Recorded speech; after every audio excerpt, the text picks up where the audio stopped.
বক্তব্য রাখার জন্য আমি এবং আমাদের মা বোনের সুরক্ষার জন্য সবাইকে স্বরাষ্ট্র উপদেষ্টার প্রতি অনুরোধ থাকবে।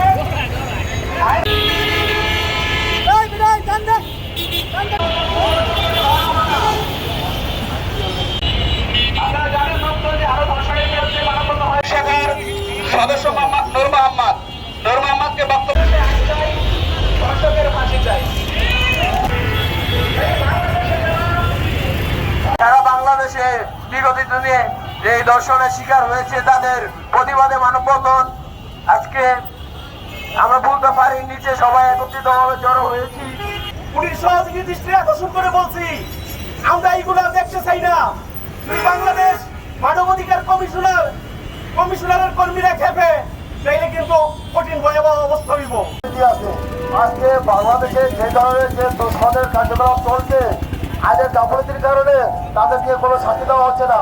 বাংলাদেশ সরকারের কাছে অনুরোধ যে এই ধরনের কার্যকলাপ যারা করে এবং যারা দুঃসাহস করবে তাদের দৃষ্টান্তমূলক ফাঁসি দেওয়া হোক।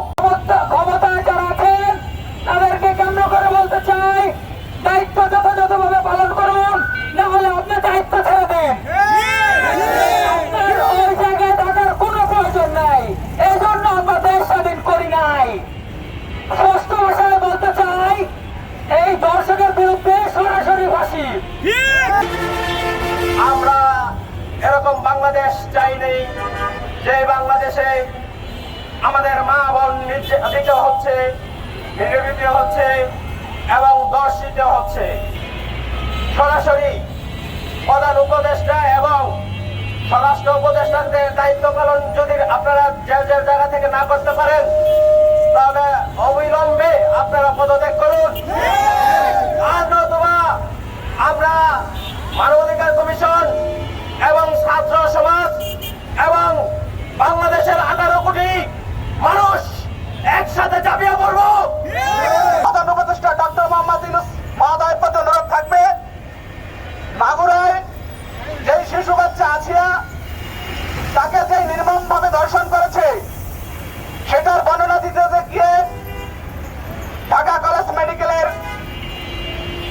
যে ব্রিগেডিয়ার জেনারেল সেও দেখেছি কান্না করেছে।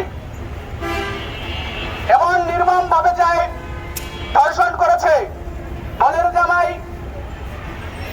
তার বোনের ভাসুর, তার শ্বশুর, এদেরকে যেখানে পুলিশ গ্রেফতার করে কারাগারে পাঠিয়েছে সেখানে আদালত থেকে রায় এসেছে 180 দিন পরে এই ধর্ষণের রায় হবে।